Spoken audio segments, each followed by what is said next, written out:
Welcome to Toy Business Unboxed, your gateway to the secrets of the toy industry. Here, Jason Shea, a toy entrepreneur and expert in the field. Every product we develop is really inspired by some of the real life experience that we have with our son. 60% of all toys last year were sold on Amazon, which is incredible. Be passionate about it because it's a road, it's a journey. Like when you have an idea that you think is like gonna somewhat like change the world, make things better, I'd say go for it. We'll guide you through the enchanting world of toy design, marketing, and manufacturing. Now let the unboxing begin. Welcome to another episode of Toy Business Unboxed. Today, we are thrilled to have Ethan and Mark, the leader behind Marky Sparky, a company that has been bringing innovative and fun toys to kids for decades, with deep-rooted passion for the toy industry, and is a parent and son duo that we cannot deny in the industry. And Ethan has been continuing the legacy by overseeing product development, brand strategy, and more for the company. And thank you, both of you, for coming on today's episode. Thanks for having us. Can we start off just by sharing with our audience, how do you guys start the company many years ago? So what inspired you? Yeah, so Mark right here started the company about almost 30 years ago now. Basically started with one product, the California Chariot, which was a scooter that a lot of people would recognize as a part of their childhood. It's the California Chariot. It's got a big bike wheel up front and two pads on the back and big bike handlebars, and you scoot around. It started with that product. It was actually the California Chariot company. Little by little, and then lot by lot, when that started to gain success and Mark wanted to make new products, he realized you have to name the company something other than the one product in order to make new products. So he pivoted to Marky Sparky in order to open up the world of making a whole bunch more toys, which he did for about 23 more years or so, until the I came aboard and then we really started going. Okay. I I insist you call me Mr. Sparky now. Mr. Sparky, yes, as everyone calls him here. But yeah, so that was the inception of Marky Sparky, one product at a time, had a lot of successors, had definitely some failures. We're really proud of the products in our history and really proud of the products coming forth in our future. And I think Mark is such a legend in the toy industry. You did invent one of the Nerf bow and arrow product as well, right, Mark? I don't know what year you invented it, but 1992. He's on the Mount Rushmore of old product of the toy industry, of the toy industry. I would say a lot of people don't know the lineage of a lot of these toys, and he knows them because he was there. So it really is cool to talk to him about all the things that he was a part of even before his own company, and learn about the landmark toys that either he helped design or more often than not wholesale invented and then either was working for a company or licensed it to those companies. It's really amazing to see what that lineage looks like. I see. I sound like a pretty fun guy. You are a really fun guy, of course. And I'm going to throw some question that's not in the interview question, just out of my personal curiosity, because I also grew up in an entrepreneur family. My dad also ran a business, but growing up, I have been always living under the shadow of his success, so to speak. So when I grew up, when my dad asked me the very important question, do you want to take over the business? I say no, because I want to build something bigger than yours. That's what I told him. So for you, Ethan, like growing up under your dad's shadow, what went through your mind when your dad approached you and say, son, let's do this and grow this business together? What's interesting is there's two things about that. One, I never felt in his shadow in that way. Growing up, he was my dad. And what my dad did was what my dad did. In the same way a lot of other kids' parents had other more typical jobs. My dad was a toy inventor. It was just what life was for me. So I didn't really think about it differently. And I didn't have a concept of what it meant to run your own business growing up, because it was all I knew was that my dad ran his own business. He was a toy inventor and he owned his company. It's not until grew up. And the second part of this is I never wanted to run the company. You never wanted to. One day you're going to grow up and take over the company. That's true. And it was always a joke. It was never felt real. There wasn't a pressure for it. And I went away to school for something completely different and didn't really have any thought or interest in coming back to work for the company, run the company in any capacity. It was through just a series of the way life happens. COVID hit. I had to move back home from DC. I was working in a completely different field. I ended up coming to the office just to do some stuff when things were weird in COVID and everything was on pause. And I stayed.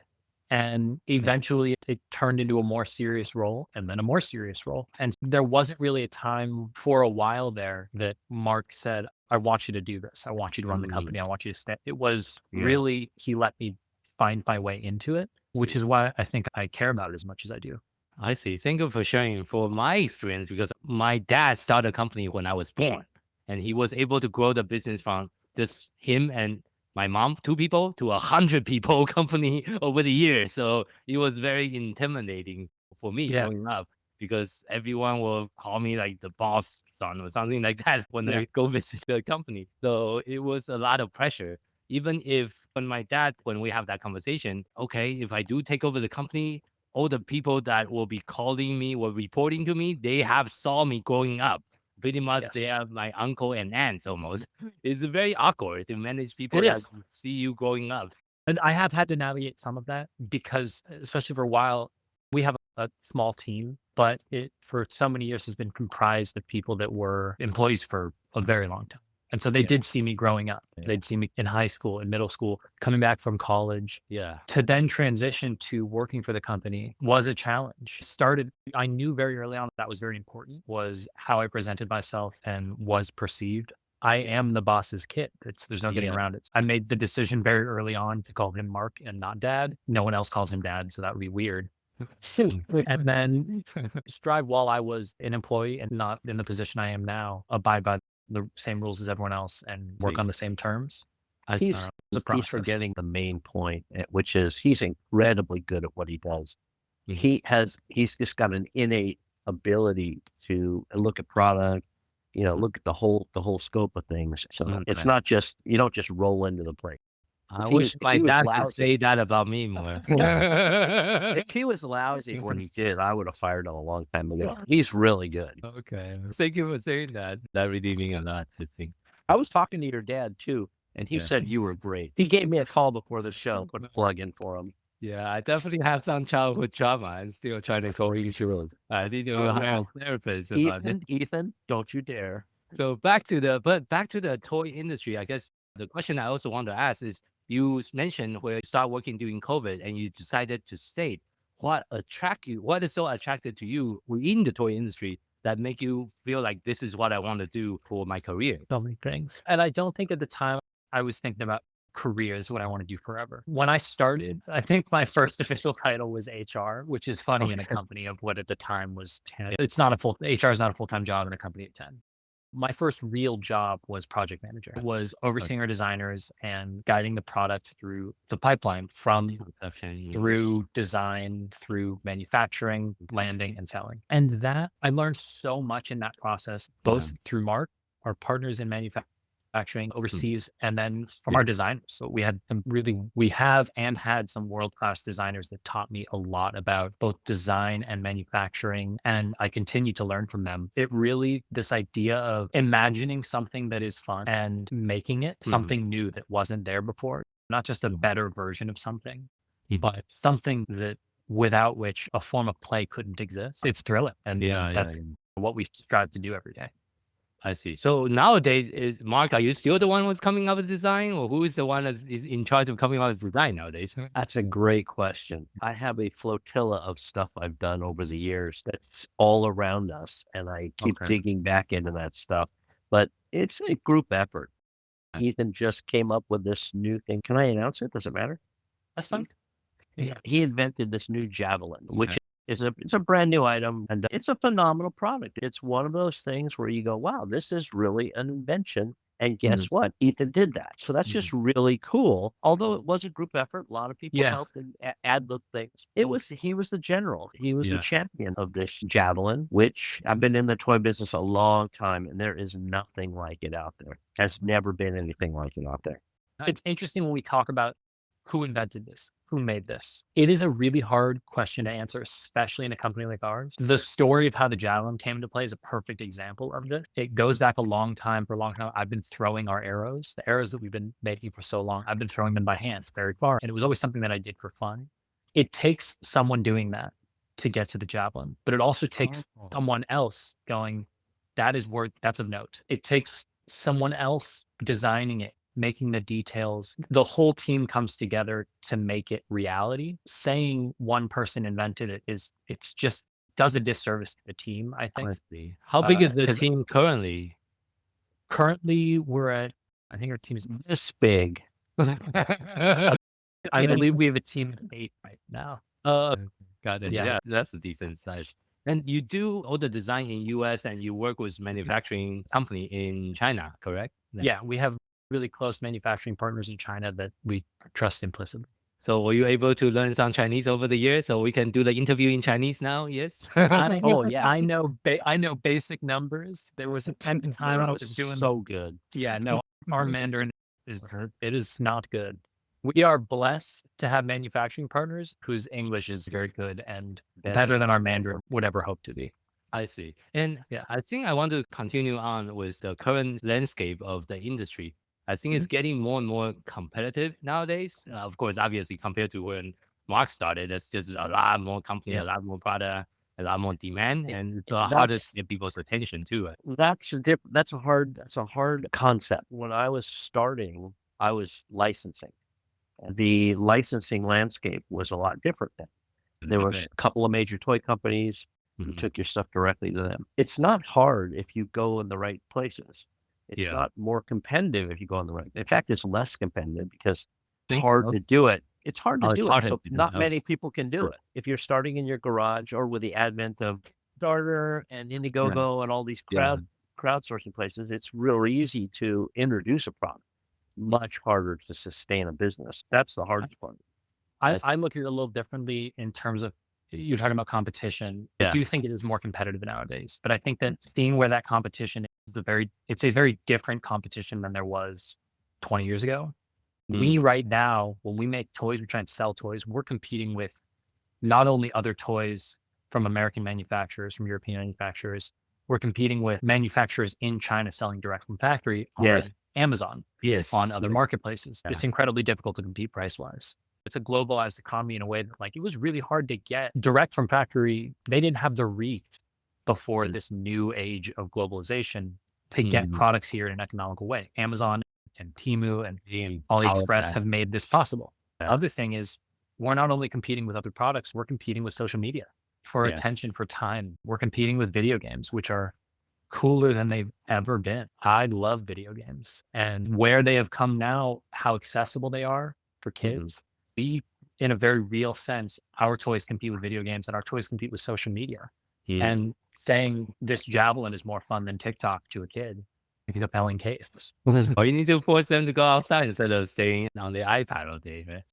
It is a tough I'll give you battle. I'll give you a dissenting point of view. You always do. I know I do. Whether I'm right or wrong, I'll dissent. So when I was starting, we had a fax machine and Yeah. that was it. And so it's so much easier now with the advent of 3D printers, laser cutters, model shops that are, you throw a couple bucks at it, you have a model shop that can make final product in a day. Yeah. So in that way, although you're competing with a lot more people, you're not competing with a lot more people. Although you're competing in a different landscape, it's easier to make product than it has ever been if you have the ideas, if you have the product. I don't see it as daunting in that way. I don't see it as competing against all the social media landscape. I do not like China taking what we do and making it cheaper and Yeah. then throwing it on Amazon. That's the hardest thing. But coming up with ideas that are marketable and interesting and compelling is far easier than it has ever been. I do agree with that. So I want to transition since you mentioned about Amazon. Amazon is definitely the biggest elephant in the room for the toy industry because they dominate the online sales so much. How do you feel about the state of Amazon and how does it affect your company or your marketing strategy as a whole? Are you trying to spend more time on it or trying to run away from it? Or what is your stand when it comes to Amazon and marketing?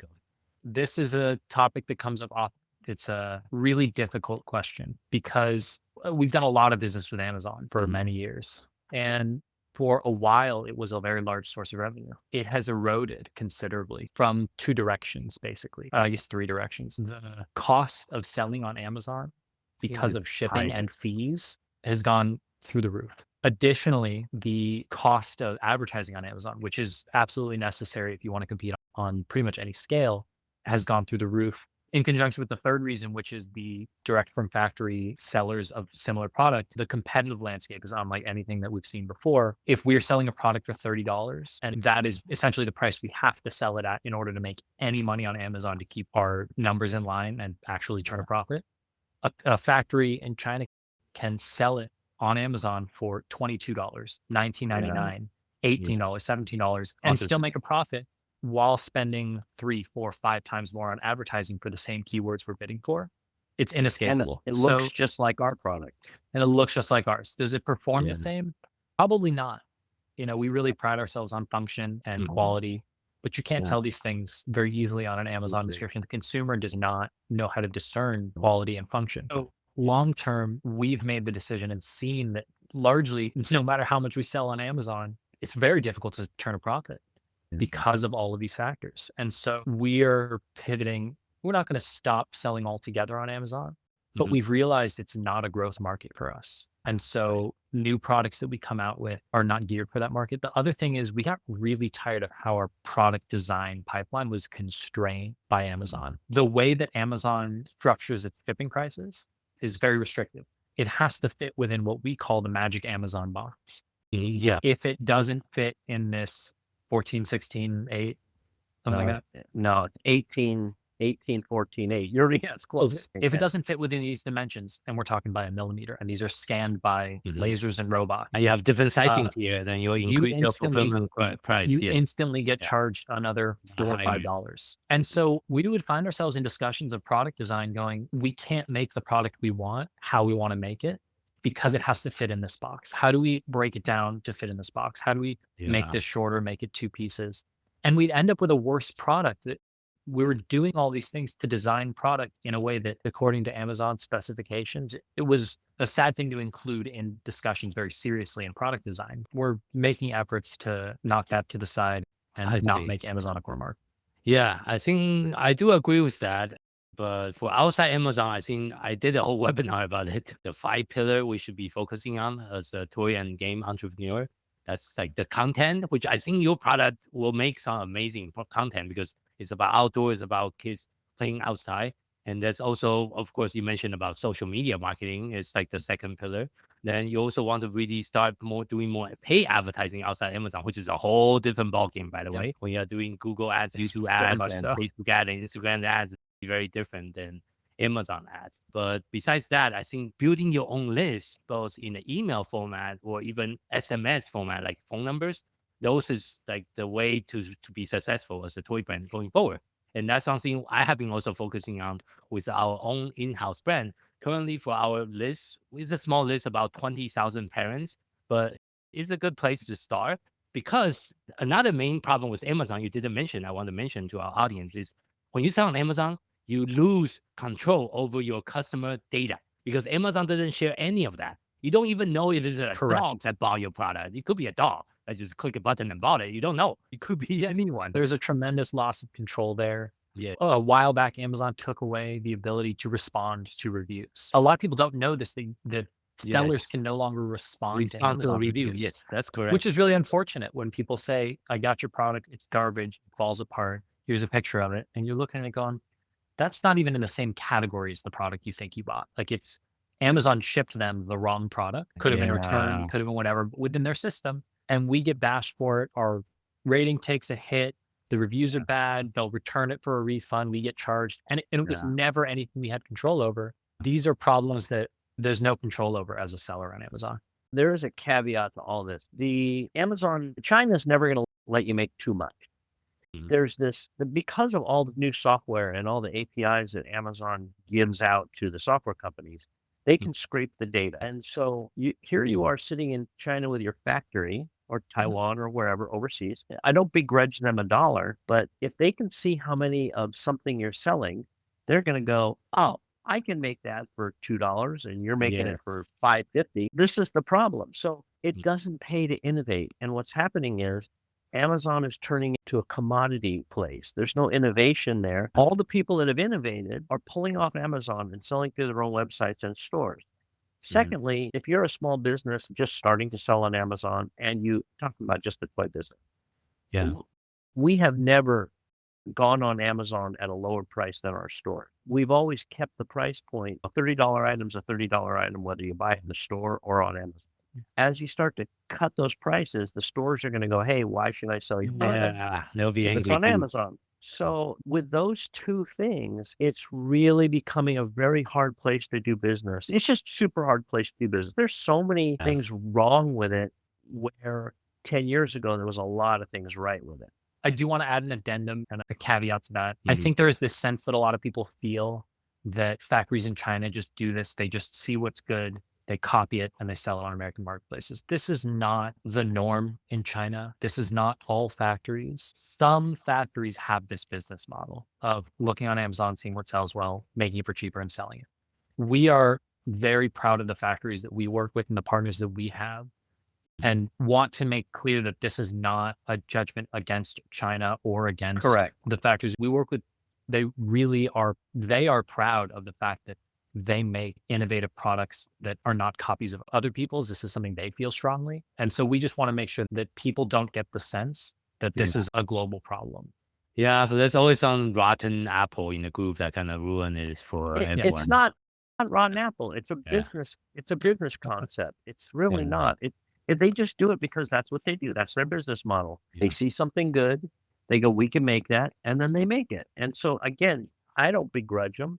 That's just the business model. Amazon's the one that's not honoring copyrights, trademarks, patents. And so that's an Amazon problem. That's not an overseas problem. I see. you know. Yeah. So I want to go back to the toy design piece, because a lot of the product you design, just like you mentioned, is very innovative, very different than everything else that you see in the existing marketplace. With the trend of social media, like for my kids, they're always on YouTube after homework. How do you figure out what kind of toy that can still capture the kids' attention nowadays? Do you have any tips or tricks that you would like to share with our audience? Yes. We ask ourselves this a lot. Do you follow the trend? Do you follow what people want? Or do you try and get ahead of it? Do you follow what you want? We, because of the way we work and the way we think, very often or always are thinking, what am I excited to play with? What is something that I want? The Javelin to me is incredibly exciting. We are constantly playing with it at work. We're constantly finding excuses to go throw it in the parking lot. That to me says it's a good product, because if I want to play with it and our designers want to play with it, other people will want to play with it. Okay, that's a good way to look at it. This holds true for all designers, all inventors in the marketplace. Build what you want, build what you like. If you don't like it, go ahead. We have tried on several occasions we'll go into Target, we'll go into toy stores and see what's hot. How do we make that better? What's a way we could do this? And we'll make something. We'll make a rapid prototype of a game, of a product with a new twist. We'll have some idea. We'll play with it. It'll work. It's not exciting. And we always come back to, is that exciting? Is that new? Yes, it works. Do we care? Is it something that's compelling? And if the answer is no, we move on. We move on from a lot of products. Almost every single thing I've ever done, and I've invented a lot of products. I have a graveyard of stuff I've never brought to market, but literally almost everything is a category breaker. It's ahead of where everybody is, so much so that I don't know how to sell it. Like people, I show it to somebody and they'll go, well, what are we going to do with that? I don't That's know. what we struggle with. It's so different. Yeah. Happens all the time. It's not that it's different. It's that there's no category for it. It's no So, categories. Okay. Okay. Yeah.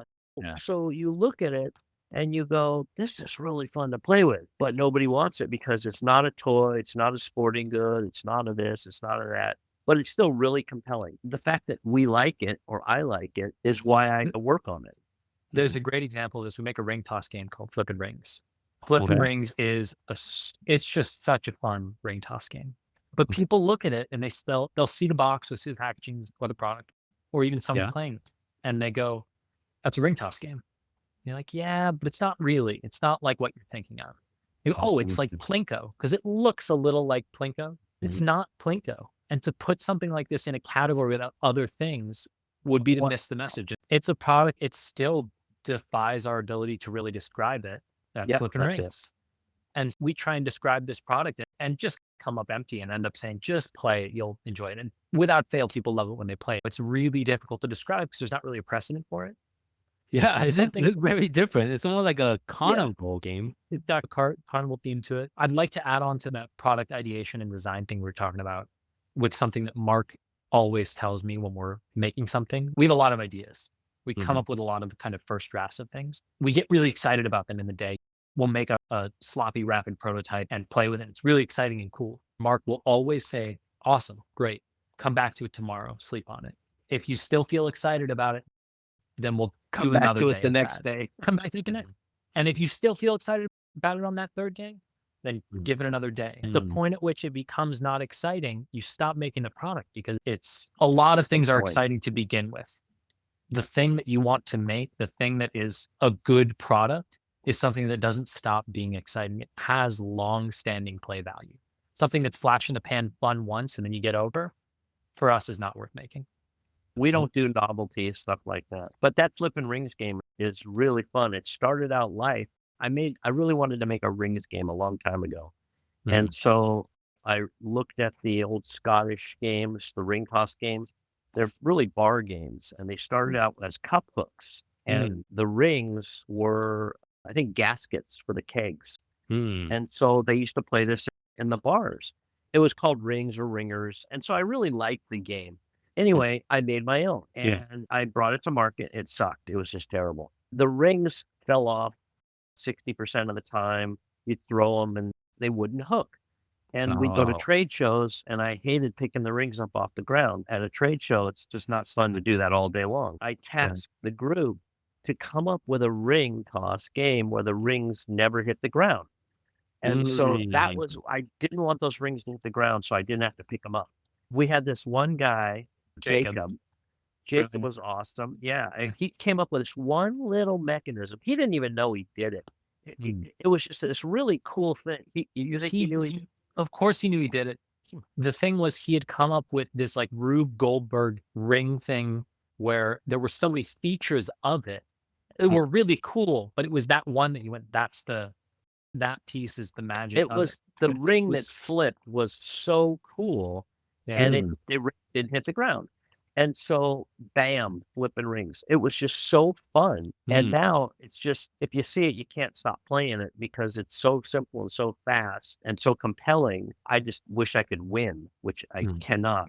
For some reason, Gleason wins every time. I think he has some weird secret on me. I have weird powers of having longer arms. That's an advantage.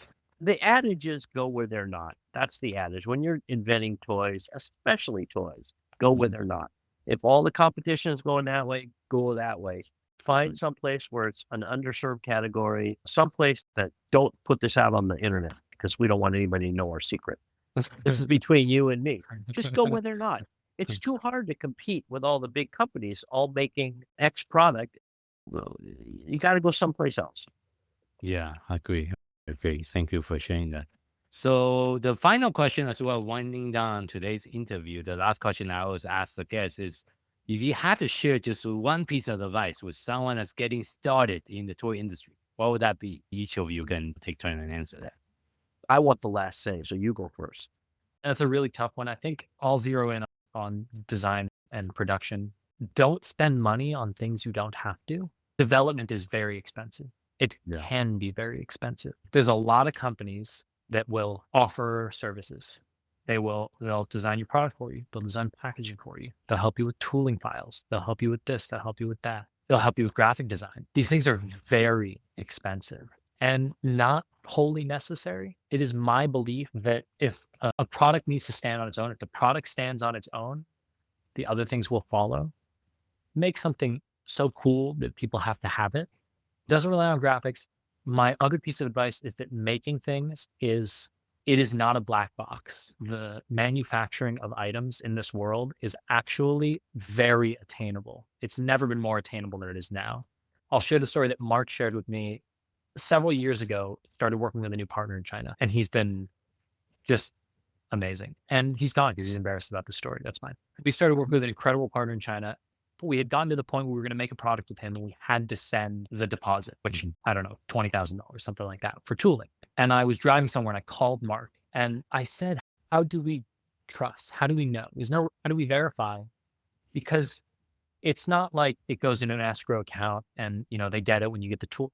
You wire money into an account into the nether and hope that somewhere someone is doing what you've agreed upon. So there's a lot of trust. And he said, do you trust him? I went, yeah. He's like, have you gone through all the due diligence? Which is just a lot of conversations. He said, that's all we can do. When Mark was first creating these partnerships in China with his previous contacts that he'd been working with for 20 years, he was doing this via just faxes. He wired money overseas based on faxes, which is bananas. We're now in an age where you can FaceTime with the people you are talking with. You can see that it is a real person and get a sense of what's going on. Yeah, WeChat is the way to go for China. WeChat, WhatsApp, all these incredibly amazing connective tools. Alibaba is a great way to meet people, but then moving off of it and forming a relationship on your own. This way to establish trust with a factory. Don't try and buy things off Alibaba on just a couple of messages and then send to the factory. You're not purchasing something that exists. You're purchasing something that you need a partner, not a vendor. And so I guess my advice is establish relationships when you're trying to make something and establish trust. It's easier than people think it is. I see. And hopefully Mark is coming back. I don't know where he went. Let me get him. He disappeared. Where you at? Here, come share your advice. Oh, what happened to me? He took a lot of my thunder, but there are a couple of things. Don't lose your J job. Just don't keep your job. Don't spend money where you're not supposed to spend money. Graphics, packaging, all that stuff, unless you're making a product that's graphics and packaging. Don't do the Oprah thing, which is all the people in the cul-de-sac say, oh, this is great. You should make that. You get into the cheerleader thing where your wife says it and your kids around the street say, this is fantastic. You should make that. It leads you down a path that maybe is not the right way the Oprah thing is don't follow your dreams. Follow your dreams. Follow your dreams. I get that, but you could follow your dreams right over the cliff. But you have to be smart about what you're making. So if that's the case, again, unless you have somebody bankrolling you, this is your own real money. I think Kickstarter is a great place to go for young inventors. Doesn't cost very much. You really get to feel the marketplace. But Ethan said pretty much everything I was going to say. Can I add one quick thing? Go ahead. Be kind and do the right thing. Yeah. Even if it costs more money, making the right choices along the way and treating people right is worth whatever it costs. It will always come back in the end to help you. And if you do the wrong thing, it will always come back in the end to harm you. Agreed. Yeah, Advice, follow that when you're starting out with a product, and let's say the product costs $30, you're going to retail it for $30. If you make that product, the first 100 that you come out with costs you $25, right? You don't sell it for 50 because that's just you can't do that. You have to sell it for 30, whatever the end price is. Even if you lose money, if this is the way you want to go, sell it for what it's going to sell for. And then if those products all break, that's where Ethan comes in and you fix it. You don't, just because you screwed up doesn't mean the people that bought it. Does that make any sense at all?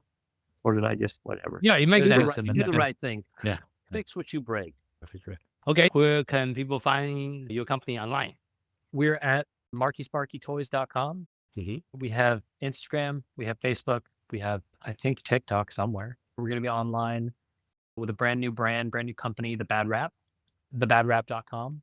Company's Bad Rap. That's going to be the Javelin and assortment of other products that just don't fit the mold for other.